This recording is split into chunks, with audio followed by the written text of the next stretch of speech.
abrazo fraternal a todos desde acá, desde Puerto Rico. Quiero antes que nada presentarle, ¿verdad?, las excusas por la vez anterior que no pude estar con ustedes. Habida cuenta que tuve un incidente de salud bastante delicado con mi papá, que al día de hoy está estable, está bien y todo en las manos del Señor. Tuve la oportunidad de hablar con el pastor Hermes, que más que para mí pastor, es mi amigo, mi hermano, y ha sido una bendición poder comunicarme con él y poder tener este espacio en el día de hoy, que le anticipo que podemos buscar otro espacio también más adelante para tener otro tipo de conferencia, que se la anticipo desde ahora. Se llama La Teología de la Prueba. Así que tomen nota, por si les interesa, pues buscamos otro espacio y hablamos de esa otra también. En la noche de hoy queremos hablar sobre la sanidad del alma. Muchas personas se preguntan que por qué después de convertirse a Cristo le persiguen tantas conductas, pensamientos, impulsos, situaciones que debieron haber muerto el día que se convirtió.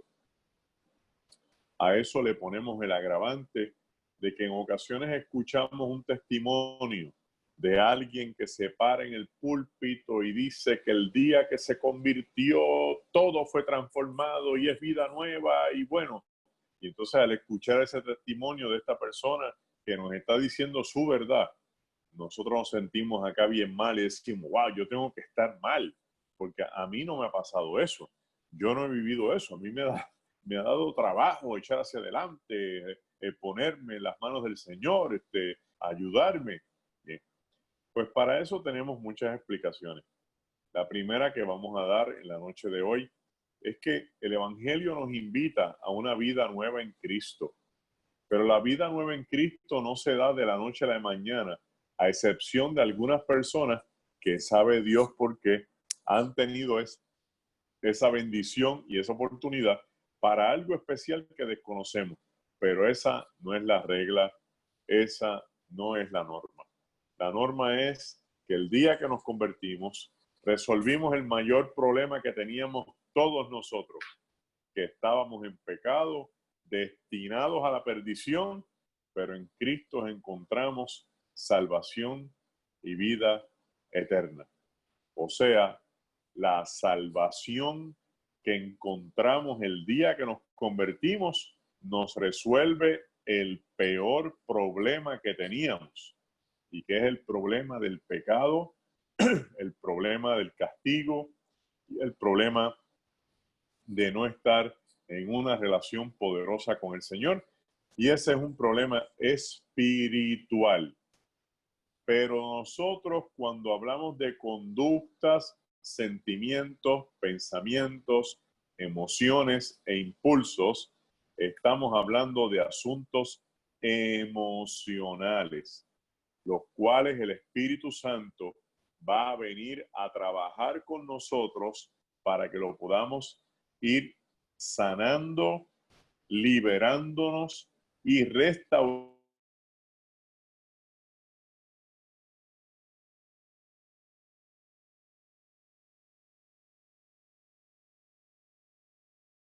Vamos a mirar entonces nuestro mundo interior. ¿Por qué toma tiempo la sanidad del alma? ¿Por qué toma tiempo las crisis emocionales? ¿Por qué toma tanto trabajo? Número uno, toma tiempo porque la mayoría de nosotros hemos vivido una vida entera haciendo, creyendo, pensando, sintiendo de una forma hasta que llegamos al Evangelio. Cuando llegamos al Evangelio, el Señor nos quiere enseñar a vivir, pensar, sentir a la forma de Él. Y ahí entra una lucha emocional entre lo que yo debo hacer y lo que yo quiero hacer. Usted tiene toda una estructura de muchos años en su vida que le ha funcionado para bien o para mal, que de momento no le ha ido tan mal. Entonces ahora tiene un pequeño issue porque necesitamos evaluar qué cosas hay que cambiar, cómo las cambio, cómo las venzo, cómo las manejo. El Espíritu Santo tiene un proyecto para cada vida, para transformar nuestra manera de pensar y transformar nuestra manera de sentir. No es que te va a cambiar a ti, va a cambiar tu forma de pensar y va a cambiar tu forma de sentir. Tú sigues siendo el mismo, porque si tú cambias lo que tú eres, dejas de ser quien tú eres. Y Dios quiere decirte que Él te ama como tú eres, pero quiere que mejores y quiere que sea transformado en nuevos esquemas de pensamiento y de sentimiento que el Espíritu te va a proveer. Así que empecemos nuestra charla de hoy, perdón, hablando sobre lo que es inteligencia emocional. El ser humano tiene una inteligencia de corte intelectual. Esa inteligencia es la capacidad que tiene el ser humano para acumular datos en su memoria y después combinarlos dependiendo las experiencias que le toque vivir. Pero también tiene una inteligencia emocional que es la capacidad que va desarrollando el ser humano mediante las experiencias de la vida. La intelectual mediante el conocimiento de libros, de procesos, datos, capacitaciones, seminarios, experiencias académicas.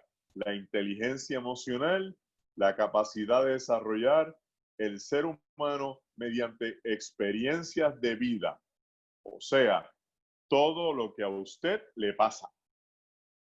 Y eso le va a ayudar a reconocer sus sentimientos y los sentimientos ajenos y la habilidad que usted tenga para manejarlos.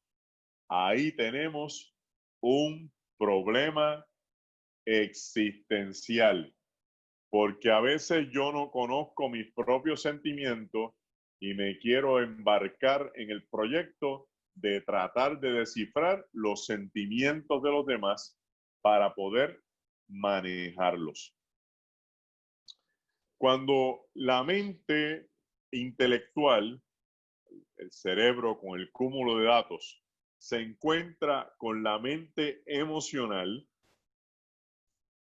se dan cuenta que hay un proyecto de inteligencia que se va desarrollando desde que usted es niño y va formando su forma de pensar, su forma de sentir y a la vez va a ir integrando las experiencias que le van haciendo un esquema de cómo yo voy a manejar mi vida. Por ejemplo,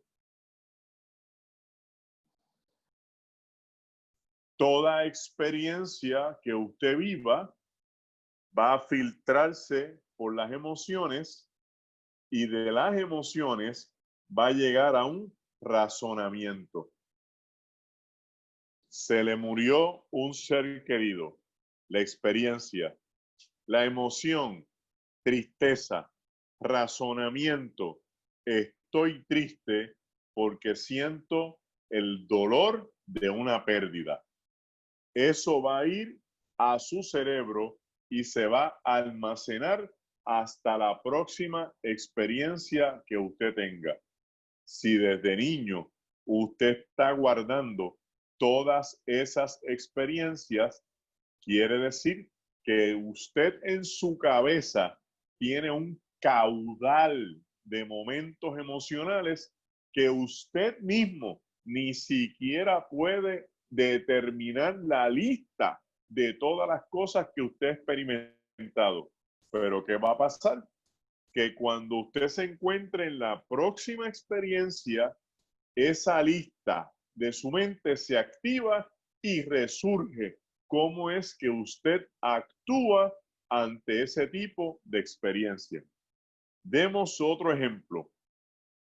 Si yo estoy viviendo en mi niñez en una casa de odio, de hostilidad, de crisis existencial, de luchas, de competencias, de falta de amor, todas mis experiencias emocionales van a estar ligadas a ese tipo de ambiente. En la escuela aprendí otras cosas a nivel intelectual. Las dos inteligencias se van a mezclar. Cuando ya yo sea adulto y tenga un hogar, yo tengo un bagaje de experiencias emocionales en mi inteligencia emocional y tengo un bagaje de experiencias intelectuales en mi intelecto. Aquí me dice cómo yo debo tratar a mi esposa, cómo yo me debo comportar con mi esposo. Aquí me dice cómo es que yo aprendí que se debe hacer en mi casa. Cuando viene la próxima experiencia, entonces tengo un conflicto de cómo debe ser versus cómo yo lo aprendí. Y por eso muchas personas tienen una lucha existencial de saber cómo hacer las cosas, pero su mundo emocional los controla, los ata y los tiene totalmente atrapados. Vamos a mirar un ejemplo con un bebito. Un bebé de 2 años de edad introduce su dedito en el receptáculo eléctrico y recibe un golpe de electricidad. Esa es su experiencia. Siente el dolor de la experiencia. Se llama sensación. Luego analiza el proceso y lo piensa. Cuando su mamá le enseñe un día el dibujo del receptáculo, el niño va a reaccionar asustado y posiblemente diga que eso pica, que eso duele. ¿Por qué? Porque experimentó un dolor que lo tiene almacenado y aunque no lo esté viviendo en el momento, lo que almacenó se activó de tal forma que le produjo la sensación en el cerebro y en el cuerpo, aunque no esté introduciendo su dedo dentro del receptor eléctrico. ¿Qué quiere decir eso? Que todos nosotros hemos acumulado múltiples experiencias que nos han causado dolor y crisis, las tenemos almacenadas y algunas de ellas todavía no las hemos descubierto porque no nos han enseñado, como la mamá con el bebé, la foto del receptáculo. Quiere decir que tan pronto surja una nueva experiencia donde se me active el pensamiento guardado, voy a experimentar la misma sensación. Cada experiencia se acumula en lo que los expertos llaman la memoria emocional. A continuación, vamos a hacer un análisis de dos hermanos que siguieron a Jesús y cómo se afectó su inteligencia emocional. Los dos hermanos que vamos a analizar, uno se llama Simón Pedro y el otro se llama Andrés. Para tener una idea de este tipo de análisis a nivel bíblico, en el mundo bíblico, cuando el papá está vivo, los hijos llevan el nombre de su papá.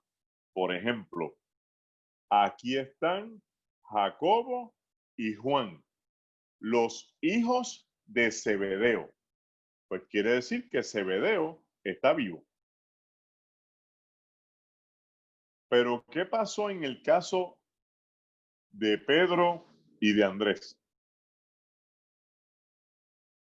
dice, este es Simón Pedro, hijo de Jonás. Y este es Andrés, el hermano de Simón Pedro. Quiere decir que el papá está muerto y el hijo mayor lleva el nombre del papá y el hermano menor lleva el nombre del hermano mayor. Lo que nos lleva a pensar, apoyado por algunos comentaristas, que Pedro asumió la responsabilidad de la familia temprano en su edad. Eso es un detalle bien importante porque en las culturas latinas, muchos de los que hoy son adultos experimentaron responsabilidades de adultos cuando eran niños o eran jóvenes. Y eso les tronchó parte de la vida emocional, marcándolos, porque pudiendo estar jugando balompié, pudiendo estar haciendo algo productivo con su vida infantil o emocional en términos de juventud, tuvieron que verse en el proyecto de trabajo forzoso que le hizo ver la vida de una forma demasiado apresurada, sin vivir las experiencias necesarias dentro de cada estado que se supone que se viva. Pedro es el hermano mayor, Andrés el hermano menor. Pedro es el más distinguido, Andrés vive a la sombra de su hermano. Hay gente que vivieron a la sombra del hermano. Este es el más inteligente. Esta es la más linda. Este va a llegar lejos. Este no se sabe qué va a pasar con él. A este le ve un gran futuro. A este lo que le espera es cualquier cosa. Y la gente, a veces en la familia, sin querer, marcaron a sus hijos con el pronunciamiento, con el enunciado de sus bocas.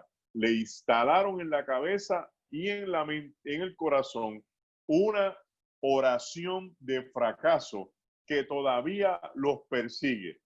Algunos utilizaron eso para catapultarse hacia el éxito. Otros lo usaron para su propia ruina y su excusa.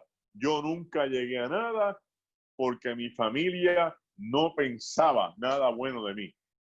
Yo nunca llegué lejos porque mi familia respaldó a mi hermano más que a mí. Al otro lado tenemos otra gente que dice, yo llegué lejos a pesar de que mi familia no creía en mí.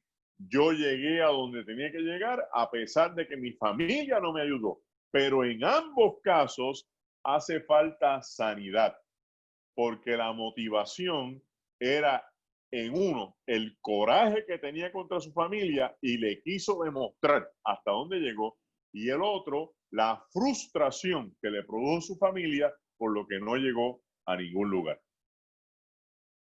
Pedro representa a su papá, Andrés representa a su hermano. Los dos son pescadores, pero Pedro es el dueño del barco, Andrés trabaja para Pedro. Pedro es intrépido, Andrés sigiloso. Pedro es agresivo, Andrés amigable. Pedro es atrevido, Andrés conservador. Pedro busca reconocimiento, Andrés gana reconocimiento. ¿Por qué Pedro busca reconocimiento?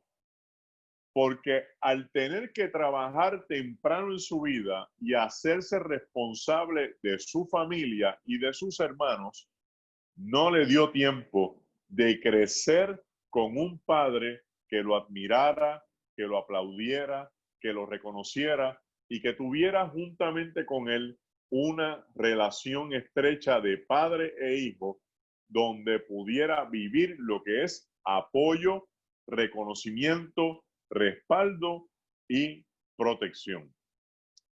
Si uno mira el texto bíblico, se da cuenta que Jesús empezó a comisionar a sus discípulos a predicar. Jesús se encuentra en el Sermón del Monte, allá en el Monte de las Bienaventuranzas, la gente tiene hambre. Y de inmediato, Andrés identifica a un niño con una cesta de panes y de peces. ¿Qué hace Andrés? Llevó el niño a Jesús y Jesús multiplicó los alimentos y comieron más de 20,000 personas. La gente comió y a Andrés se ganó un alma. Casi nadie le da reconocimiento a este evento porque nos enfocamos más en las canastas de los panes y los peces que en lo que hizo Andrés con su gestión de conseguir al que tenía la materia prima para que ocurriera el milagro. Ahora vamos a mirar un incidente con Pedro. Jesús viene caminando sobre las aguas. Los discípulos ven a Jesús. Hay asombro sobre el milagro de ver a Cristo sobre las aguas y Jesús invita a Pedro a que lo intente. Pedro da varios pasos y se hunde. Su experiencia lo marcó gravemente. En la próxima ocasión, en la próxima experiencia, en la próxima crisis, Pedro experimentará el fracaso de haberse hundido en el mar y le va a tumbar la oreja a Marcos. Vamos a ver esto para poder explicarlo con calma. ¿Qué ha pasado aquí? Pedro ha empezado a acumular experiencias por la vía de las emociones. Su mente se ha empezado a reprogramar. Su memoria ha empezado a expandirse acumulando eventos que le han marcado gravemente. ¿Por qué le han marcado gravemente? Porque si Pedro está buscando el reconocimiento de Cristo en todas las experiencias que pueda, va a tratar de provocar la situación para recibir el aplauso de Cristo. Sin embargo, lo que ha recibido son contestaciones difíciles. Veamos algunos eventos donde Simón Pedro, tratando de buscar reconocimiento, se llevó un fiasco, una palabra dura o alguna confrontación.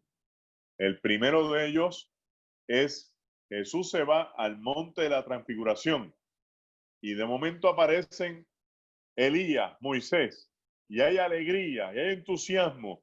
Y entonces Pedro viene y dice, hagamos una enramada y montemos un altar para Elías, uno para Moisés y uno para Jesús. Pero Jesús le quita el momento emocional y dice, no, Pedro, tenemos que bajar al llano. Y se acabó el entusiasmo. En otro momento, Simón Pedro empieza a caminar cerca de Jesús y a Jesús alguien lo toca y Cristo sale diciendo, alguien me tocó. ¿Y quién vuelve a hablar? Simón Pedro vuelve a hablar y dice, bueno, aquí hay mucha gente y todo el mundo te está apretando. Y Jesús tiene que mirar a Pedro y decirle, Pedro, alguien me tocó porque poder salió de mí. Y entonces Pedro cae en cuenta que no está entendiendo lo que está pasando. En otro momento está caminando sobre el agua y volvemos a explicar lo que pasó sobre el agua. En otra situación, Simón Pedro le dice a Cristo que él va a seguir a Cristo aunque todos los demás lo dejen. Y Cristo tiene que decirle, Pedro, tú me vas a negar 3 veces antes de que el gallo cante 2. En otro momento, Pedro se sintió que tenía la responsabilidad de decirle a Cristo que dejara de hablar de su muerte porque confundía a los discípulos. Cristo tuvo que acercarse a Pedro y decirle, apártate de mí, Satanás, porque estás interrumpiendo con los procesos del mismo Dios. Esta situación nosotros la vivimos todos los días con nuestras parejas, con nuestros hijos, con nuestros compañeros de trabajo. Dentro de nosotros hay una marca emocional que está pidiendo una experiencia para demostrar quiénes somos, qué somos capaces de hacer, hasta dónde podemos. Y nos estamos llevando malos momentos, malas experiencias, malas situaciones y situaciones que nos van a marcar más todavía porque estamos viviendo algo que no es real. Miremos cómo Pedro fue agravando su situación. Pedro hace el ridículo en el mar frente a los demás. Le hace a Cristo una oferta para seguirlo aunque todos lo nieguen. Cristo lo confronta y está tan cargado que cuando llega el momento de la verdad, actúa a base de la emoción herida. Y cuando vienen a arrestar a Cristo, saca la espada y le corta la oreja a Marcos. Nosotros no le hemos cortado la oreja a nadie, pero hemos tenido explosiones fuertes. Y en ocasiones hemos ofendido a la gente que más amamos, como si fuéramos un volcán, porque adentro hay una lava caliente, un fuego ardiendo de emociones heridas, que cuando viene la próxima experiencia, ¡fua!, sacamos hacia afuera todo lo que estaba por dentro. Nosotros no podemos excusarnos diciéndole a la gente que amamos que fue sin querer, que lo sentimos, que se nos zafó. Oiga, y si se le zafó lo que usted no quería decir, si se le zafó el golpe que usted lanzó, si se le zafó la mala experiencia que usted provocó, quiere decir que eso usted lo tenía por dentro. Hay gente que me están diciendo en ocasiones, pastor, es que usted no conoce a mi esposa. No la conozco. Es que usted no conoce a mi esposo. No lo conozco. Y mi esposo o mi esposa, es que me provocan. Te provocan. ¿Y qué pasa cuando te provocan? Que me sacan la crisis que tengo por dentro, me saca afuera y entonces me da coraje. Bien. Y le tengo que decir a la gente en consejería, tú te estás escuchando a ti mismo. Escucha lo que tú mismo estás diciendo. Que supuestamente el problema es que el otro te provoca. Sin embargo, me estás aceptando que el que tiene la crisis eres tú por dentro. Entonces, el otro no te está provocando. El otro está siendo el instrumento de Dios para que tu crisis salga, para ver si la sana. Me parece que es algo real y genuino de mirar. Que la crisis que está dentro de ti salga para que la sane de una vez y por siempre. En una ocasión atendí a una persona que me dijo que le estaba súper malo estar cerca de una persona que estuviera mascando goma de mascar. Y yo me eché a reír porque me estuvo cómico. Y le dije, ¿por qué te está malo que la persona esté mascando goma de mascar? Y me dice, porque me molesta. Y le pregunto, al que está mascando la goma, ¿le molesta? Me dice, no, yo creo que no. Entonces el problema lo tienes tú.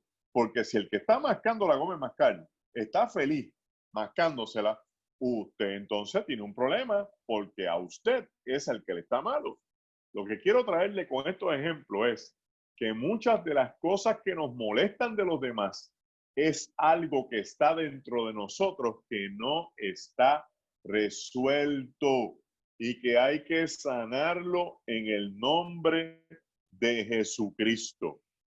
Por lo tanto, una cosa es que yo tenga una mala experiencia y que esa mala experiencia me provoque a actuar indebidamente de ahí en adelante, cargando mi mundo emocional sin parar, a que yo hoy haga un alto y decida aprender de cada lección que estoy viviendo para determinar, me pasó esta experiencia. ¿Qué debería yo aprender de esto para no ser el mismo? Y ahí es donde muchos hermanos en la fe se empiezan a excusar diciendo, yo soy así, a mí me criaron así, esto fue lo que yo aprendí, esto es lo que hay, si los demás quieren que me acepten como yo soy, si no, ahí está la puerta abierta, y esas no son experiencias ni actitudes cristianas. Esa es la forma más fácil e irresponsable de trabajar con nuestra vida. ¿Por qué? Porque todo el mundo puede cambiar. Todo el mundo tiene la capacidad para, con la ayuda del Espíritu Santo, convertirse en lo que el Espíritu Santo quiere que usted sea. Y usted va a seguir siendo el mismo, como le dije al principio, pero va a cambiar su forma de pensar y va a cambiar su forma de sentir para ser un mejor esposo, una mejor esposa, un mejor hijo, una mejor hija, un mejor creyente. Nosotros no podemos estar permitiendo que nuestras emociones heridas nos controlen porque dejamos de experimentar la gracia de Dios para nuestras vidas. Entonces la pregunta es, Magdiel, ¿cuál es el problema? El problema es la cantidad de experiencias enfermas, adversas y dolorosas que hacen que la persona tenga un almacén aquí guardado de alternativas para responder ante nuevas situaciones. La reacción de esas experiencias siempre es impulsiva, inmediata, sin razonamiento, porque proviene de la memoria emocional. Y las emociones son rápidas, toscas, y nadie las puede controlar. En otras palabras, tengo aquí en un cajón la memoria de las experiencias que he vivido. Tengo aquí la razón que me ha producido esas memorias. Con esa razón he logrado desarrollar inteligencia emocional y esta inteligencia emocional es la que me está dictando la conducta y la manera de ser con mi vida. Si miramos un poco el mundo de Simón Pedro, vamos a ver un cúmulo de emociones heridas, una crisis interna en su razonamiento de no saber qué hacer, su confusión emocional y terminó entonces negando a Jesús. Si usted mira la vida de Pedro, es interesante. Pedro vivió los mejores momentos de su vida con Jesús durante 3 años. Era uno de los hombres escogidos. Era uno de los mayores de confianza. ¿Por qué no llegó tan lejos? Su inteligencia emocional lo traicionó y dejó que su mundo interno lo dominara en vez de mejorar hasta llegar a retroceder y negar a Jesús. Si yo logro sanar mi memoria, sano mi inteligencia emocional y por consiguiente mejoro mi conducta. Tengo una noticia que darte. El Espíritu Santo tiene el poder de transformar el almacén de tu memoria y sanarlo para su gloria. Porque si no, Satanás nos tendría atados y Cristo vino a darnos victoria hasta nuestro mundo emocional. Pastor, pero yo le oro al Señor y no pasa nada. Pasa cosas, pasan cosas. Dios te ha sanado de un sinnúmero de cosas. Lo que pasa es que hay otras que hay que identificarlas porque son tan poderosas que requieren un proceso de conciencia para que tú mismo sepas de qué Dios te ha sanado. Pastor, ¿quiere decir que yo estoy endemoniado? No, usted está en Cristo. El que esté en Cristo no puede tener el demonio adentro, porque una misma fuente no puede dar dos tipos de agua. O usted está con el Señor o no está con el Señor. Como usted está con el Señor, aquí no estamos hablando de demonios, estamos hablando de crisis emocionales que a veces son tan fuertes que parecen crisis espirituales. ¿Qué podemos hacer? ¿Qué tal si le damos una oportunidad al Espíritu Santo para que opere un milagro en nuestro mundo emocional? El apóstol Pablo en la primera epístola de los Corintios, en el capítulo 13, terminaba diciendo, cuando yo era niño, pensaba como niño, actuaba como niño, juzgaba como niño, mas cuando fui hombre, dejé lo que era de niños. Ese dejé viene del verbo griego katargeo, que significa ser libre. Quiere decir que el apóstol Pablo está diciendo, yo tenía muchas cosas de mi infancia y de mi niñez, pero acabo de ser libre gracias al encuentro con el Espíritu Santo. Muchas personas en la iglesia no conocen el Espíritu Santo. Hay veces que la gente piensa que lo único que el Espíritu Santo hace es provocar que las personas hablen lenguas o provocar que la gente hable profecías. Y son obras del Espíritu Santo, obviamente, porque el Espíritu tiene el dominio de todos los dones, los ministerios y los frutos de la iglesia. Pero la obra más grande que hace el Espíritu Santo es convertir al pecador de sus pecados y traerlo a los pies de Jesucristo. La segunda obra más grande que hace el Espíritu Santo es enseñarle a la gente a amarse, a perdonarse y a ser restaurados por el poder del Espíritu. Antes de que hablemos lengua, antes de que profeticemos, tenemos que buscar que el Espíritu nos llene de su amor y de su gracia para poder ser sanos. Por eso la epístola de los Corintios empieza diciendo, si yo hablo lenguas angélicas y humanas y no tengo amor, nada soy. Por lo tanto, hay que llenarnos del amor. Vamos a ver algunas de las obras que el Espíritu Santo hace en la vida de los creyentes. La primera de las que le voy a mencionar, sana las heridas pasadas del alma. Ahorita vamos a ver un caso bíblico para que lo tengamos en mente y lo podamos usar como modelo. La segunda, fortalece nuestro valor personal mediante la sanidad de nuestro ego interior. Aquí tengo al apóstol Pablo cuando dice, todo lo tengo por basura con tal de ganarme a Cristo, con tal de tener a Cristo, porque fortalece el valor personal. Si usted tiene una baja estima, el Espíritu le fortalece la estima, sanándole el ego.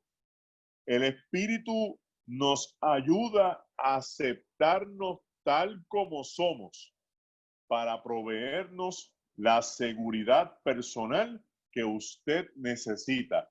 Esa inseguridad, producto de su confianza en sus padres en la infancia, ese proceso de vacío, de miedo, el Espíritu Santo se lo transforma. Y dice el texto que no nos ha dado el Señor espíritu de cobardía, sino de valor, de dominio propio y de poder. Entonces yo no tengo por qué temer, porque el Espíritu de Dios opera ese milagro en mí. El Espíritu trabaja con nuestras debilidades mientras nos revela el plan de Dios para nuestras vidas. Esto es glorioso. Esto es glorioso. Deje que el Espíritu trabaje con usted todos los días. Y mientras está trabajando con sus debilidades, el Espíritu va a ir adelantando la obra de Dios para su vida. No se agobie más. No le dé tanto espacio al pensamiento. No trate de encontrarle la lógica a Dios. No le busque, como decía en Puerto Rico, las 5 patas del gato. Tiene 4 a menos que esté cojo. Trate de buscar la relación con Dios para que el Espíritu se glorifique el Padre en su vida mientras está trabajando con tus debilidades. Porque mi debilidad lo que hace es que me revela a Dios, haciéndome vulnerable ante Él para que yo, siendo imperfecto, encuentre perfección en la relación con Cristo. El Espíritu pone amor en nuestro corazón para amar sin condiciones y nos enseña a ser feliz, no importando cuál sea nuestra situación de vida. Vamos ahora a ver cómo lo hizo Jesús para ver cómo el Espíritu Santo lo puede hacer con nosotros. Vamos a preguntarnos qué pasó con Pedro y después vamos a contestar qué hizo Jesús. ¿Qué pasó con Pedro?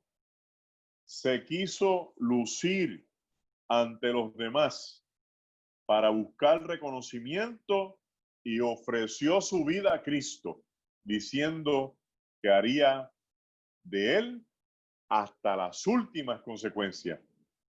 ¿Qué hizo Jesús? Lo trajo a la realidad y le explicó que lo que iba a pasar es que lo iba a negar. ¿Por qué? Porque el valor de Pedro está fundamentado en un mundo emocional herido donde no hay valores, donde no hay fuerza, lo que hay es coraje. Pero cuando sea confrontado con una realidad, el coraje no le va a durar y va a terminar negando a Jesús. ¿Qué hizo Pedro? Negó a Cristo frente a una hoguera. ¿Qué hizo Jesús? Se encontró a Pedro frente a una hoguera. ¿Qué hizo Pedro? Jesús miró a Pedro. Pedro miró a Jesús. ¿Qué hizo Jesús? Jesús miró a Pedro. ¿Qué hizo Pedro? Negó 3 veces a Jesús. ¿Qué hizo Jesús? Le preguntó 3 veces si lo amaba. ¿Qué hizo Pedro cuando negó a Jesús? Maldijo a Jesús. ¿Qué hizo Pedro cuando se encontró con Jesús? Se confesó frente a Jesús. ¿Qué le pasó a Pedro cuando negó a Jesús? Se llenó de amargura porque dice, lloró amargamente. ¿Qué hizo Jesús en su encuentro con Pedro? Le sanó el dolor de su alma. ¿Qué hizo Pedro cuando estaba lleno de amarguras? Quiso regresar a Galilea. ¿Qué hizo Jesús cuando se encontró con Pedro? Lo restauró y lo convirtió en el predicador del aposento alto. Ahora te pregunto esta noche, ¿qué has hecho tú y qué quiere hacer Jesús contigo? Sanarte. ¿Cómo lo hago? No tengo un manual de cómo hacerlo. Solo creo profundamente que el Espíritu Santo tiene la capacidad de revelarme a mí mismo qué cosas me están haciendo daño para yo traerlas a Él y sanarlas. Pastor, el Espíritu me podrá hacer olvidar las cosas que me han causado dolor. La contestación, no, hermano, no lo va a hacer, pero va a ser algo poderoso. A pesar de que te acuerdes de las cosas malas, le va a quitar el poder que eso tiene sobre ti, para que sepas que te vas a acordar de lo que viviste, pero ya eso no te va a gobernar. Será un testimonio y aguas pasadas que no tendrán nada que ver contigo en este presente glorioso que el Señor tiene para tu vida. Pastor, pero yo tengo mucho dolor en mi corazón. Tráelo al Espíritu Santo para que sane el dolor. Muchas veces los creyentes vienen a los pies del Espíritu Santo para que el Espíritu Santo le devuelva algo que perdieron, para que el Espíritu Santo le añada algo para que sane el dolor que tiene.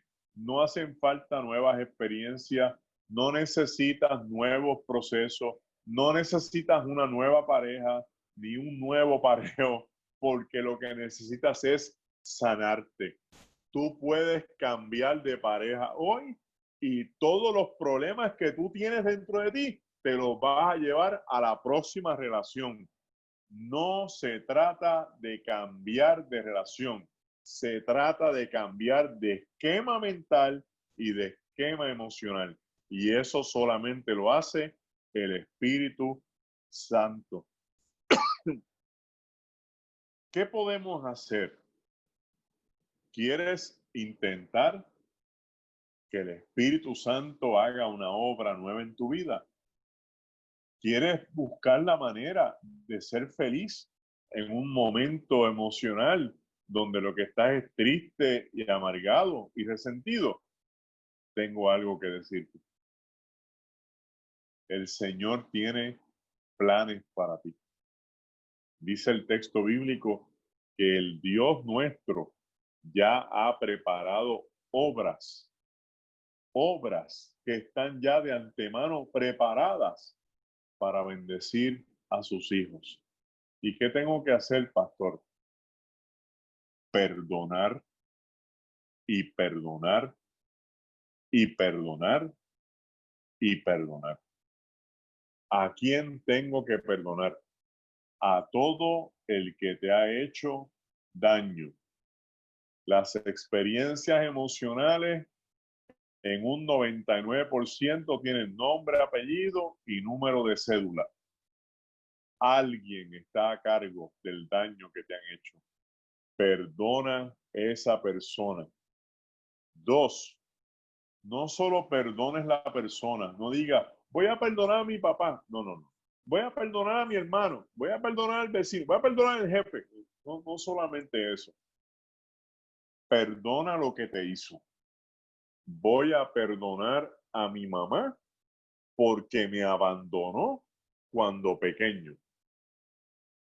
3, y voy a perdonar el daño que eso me hizo. 4, y voy a perdonar el efecto que eso ha tenido sobre otra gente para que le quites el poder que eso tiene sobre ti.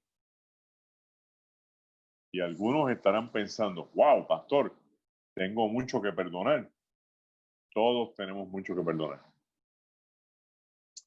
Por eso Cristo le dijo a Pedro, 70 veces 7, 490 veces, pero ¿sabes cuánto, verdad? Al día. Así que divide 490 veces entre 24 horas para que tengas una idea de cuántas veces te toca perdonar mientras estés consciente. Te invito a una palabra de oración para que camines conmigo en este momento, en este minuto, y te pueda dirigir en un proceso para sanar las heridas emocionales de tu vida. Señor Jesús, Invitamos al Espíritu Santo a esta reunión, que ya de antemano estaba con nosotros y está en nosotros, para que hoy empiece una obra transformadora en nuestra forma de pensar y en nuestra forma de sentir, donde nos pueda provocar cambios productivos en nuestras vidas, que podamos experimentar tu gloria en nuestras debilidades y que podamos sentir que las cadenas que nos atan quedan quebradas y destruidas para tu gloria. Te damos gloria de tal forma y manera que podamos, Señor, sentir y experimentar que tu Espíritu Santo nos va a hacer recordar memorias que nos han causado dolor, espanto, crisis, miedo, terror, abandono, y que a consecuencia de ellas hemos tratado mal a nuestra gente y hemos hecho lo que no es correcto. Pero hoy el poder que esas experiencias tienen sobre nosotros han caído bajo el poder del Espíritu Santo, sometidas a él, para que estemos libres de ser esclavos de estas emociones, donde hoy, Señor, no tengamos que negarte, traicionarte, ni darte la espalda, sino caminar de frente contigo libres, porque tú nos haces nuevos en cada experiencia diaria. Te pedimos por cada matrimonio que está escuchándonos en esta hora, por cada vida que está sometida en este momento a este proceso de transformación, para que de hoy en adelante muchas cosas gloriosas y nuevas ocurran en sus vidas y sean la gente que tú quieres que ellos sean. Matrimonios felices, hogares llenos de ti y libres de todo tipo de trampa emocional donde el enemigo se cuela porque las puertas están abiertas. Cerramos las puertas en el nombre de Jesús para que las tinieblas no entren donde está la luz y quedemos libres de todo tipo de trampa, de traba, de truco y de plan del maléfico. En el nombre de Jesús.